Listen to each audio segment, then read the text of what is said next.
একসময় ছায়া দিত শত শত মানুষকে। আজ গাছটায় দাঁড়িয়ে আছে জীবন মৃত্যুর সন্ধিক্ষণে। এশিয়ার অন্যতম বৃহৎ বটগাছ এখন নিজেই অবহেলিত। ঝিনাইদহের কালীগঞ্জ উপজেলার বেথুলি মৌজায় অবস্থিত এই বটগাছটির বয়স প্রায় 200 থেকে 300 বছর, কেউ বলেন 400 বছরও। মূলত সুইতলা মল্লিকপুরের বটগাছ নামেই বেশি পরিচিত। স্থানীয়রা বলেন এই গাছটি কোনো এক পুরনো কুয়োর পাশে জন্ম নেয়, এরপর শাখা প্রশাখায় ছড়িয়ে আজকের এই বিশাল আকার ধারণ করেছে। প্রায় 11 একর জমি জুড়ে বিস্তৃত এই গাছের মূল শরীর থেকে জন্মেছে অন্তত 45টি উপবৃক্ষ। ঝুড়ি মিলিয়ে প্রায় 345টি শাখা মাটিতে গেঁথে আছে, উচ্চতা প্রায় 300 ফুট পর্যন্ত।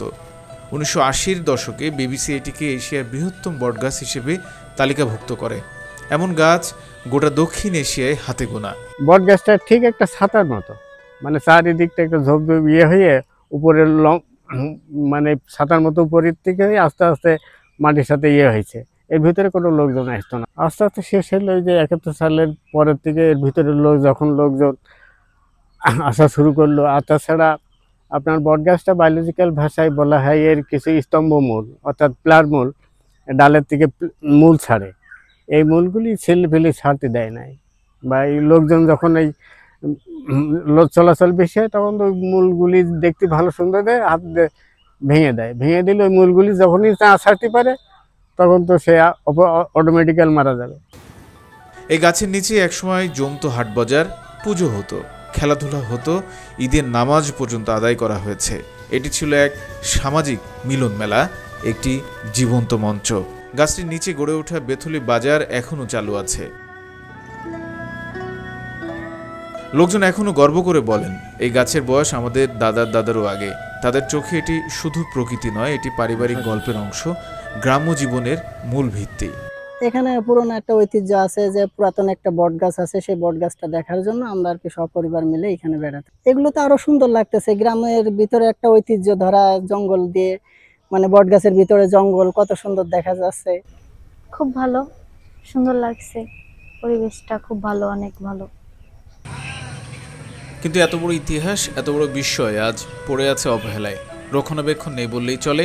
2009 সালে বন বিভাগ গাছটি রক্ষণাবেক্ষণের দায়িত্ব নেয় ঠিকই, কিন্তু আজও একজন স্বেচ্ছাসেবী অল্প টাকার সম্মানিতে পুরো এলাকা দেখাশোনা করেন। আমার এখানে বাগান যখন কাটতে হয় পরিবেশটা সুন্দর একটা রাখার জন্য, তো যাই হোক এখানে যাই পারি একা এস্টিমেট 6টা আমি সব রকমের কাজ ধরে করি। ওই গাছ বাড়তে চলে যায়। তো কুমারের বলে যে তোমার এই গাছ কুয়ার ভিতরতে গাছ হয়েছে, তাই এই গাছটা দূষিত হয়ে যায়। কুমার জানে, তো গেলি ওর কাছে বলিয়েছে যে আপনি গাছটা ওখান থেকে ডালগুলো কেটে দেন, আমাদের আবাদ হচ্ছে না। তাহলে আমি তো পারবো না, আমি ক্ষমা দৃষ্টিতে দেখেন। তা আমাদের স্থানীয় লোক কাটলে সন্তান মারা যায়, যার পরিবর্তে কুমারের প্রতি পিছার আছে। কুমার এখান থেকে ঘর বাড়ি ফেলেছে, ভয়ে পলাতক ভারতবর্ষে। যার পরে এই গাছ এইভাবে থাকে, আর কেউ আর কি হাত দেয় না দেওয়ার পরে এখন এটা থাকা অবস্থায় আমাকে এক মুরব্বী লাঠি ভর দিয়ে সে বলে গেল, 125 বছর বেঁচে ছিল, সে নিজেই বলল যে আমি দাদুর সাথে আসতাম ছোটবেলায়, তাই এই জায়গায় গাছটা ছিল। পর্যটন উন্নয়ন হয়েছে কিছুটা, কিন্তু গেট ভাঙা, বেঞ্চ পরিত্যক্ত, সন্ধ্যার পর নিরাপত্তাহীনতা চরম, ঝুড়ি কেটে ফেলা হয় হাট বসানোর জন্য, গাছের শেকড় পিষে চলে গাড়ি। যে গাছ একসময় ছায়া দিয়েছিল শত শত মানুষকে, আজ নিজেই খুঁজছে একটু আশ্রয়। গাছের তো একটা আয়ুষ্কাল আছে, তো সেই হিসাবে মানুষ এবং প্রত্যেকটা প্রাণীরই বা জীবজন্তুর একটা আয়ুষ্কাল আছে। সেই আয়ুষ্কাল হিসাবে বট গাছটার বয়স প্রায় 400 বছর হয়ে গেছে। সেই হিসাবে গাছটার ডালপালাগুলো একটু মরকা হয়ে গেছে এবং গাছগুলো মানে ক্ষয়িষ্ণু হয়ে যাচ্ছে, গাছগুলো ভেঙে পড়ছিল এবং আশেপাশের লোকজনগুলো তাদের জায়গা দখল করে নিয়েছিল। সেই কারণে তারা গাছগুলো আর বাড়তে দেয় নাই, পাশ থেকে কেটে দিয়েছে। কেটে দেওয়ার কারণে গাছটা চারিপাশে সম্প্রসারণ লাভ করতে পারে নাই।